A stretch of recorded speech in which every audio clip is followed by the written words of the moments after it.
Hello, I'm Rob Davidson, and I am sitting in the big baby, the Mazda CX-9 for 2011.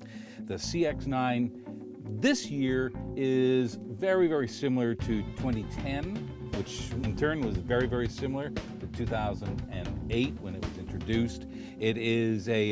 It's Mazda's big people mover. It also looks, I'm sure you've already figured this out, it looks a lot like the CX-7, except it's been kind of butched up. It's bigger, it's got the third row seating, it's got more power, and it just moves through along the road like a big Mazda bully. Now, that being said, it's interesting that when you compare this to the other two vehicles that use the same power source, which is a V6 engine, the Ford Flex and the Lincoln MKX use exactly the same engine and they use exactly the same transmission.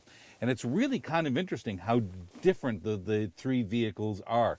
I would not actually compare a Ford Flex with a Lincoln, and I certainly wouldn't compare either of those two with the way the Mazda feels.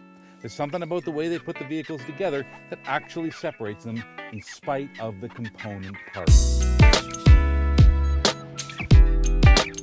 Now this is the all-wheel drive CX-9. There's a couple of different configurations. You can actually get it in a front-wheel drive configuration with a base price of about $36,000. The front-wheel drive then can jump up to a version that sells for about $45,000. Then when you take $2,000 extra to get the all-wheel drive version, then you start getting into this vehicle, which with all the Navi and so on is over $50,000. That's a lot of money for a Mazda car, but it's interesting, it's right in there with the Lincoln and with the Ford Flex in terms of pricing. Now what I really liked about the all-wheel drive system in this car, in the Mazda, is that it has what they call their active torque split. That means that most of the time when you're driving along and everything's tickety-boo, most of the power is going, in fact 100% of the power is going right to the front wheel drive. If you start to slip, if things start to go a little bit bad, the computers sense this and it will fire more torque back to the rear wheels. Now it also has a limited slip differential. So what that means is that the computer will read which wheel in the back is actually getting the most grip and will send more power to that wheel since it's the one that has the grip.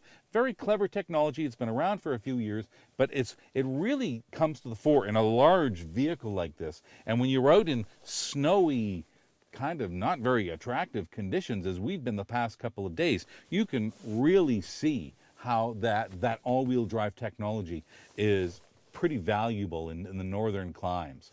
So we've got a vehicle here that's about $50,000. It's got great technology, good engine, super balanced, nice handling.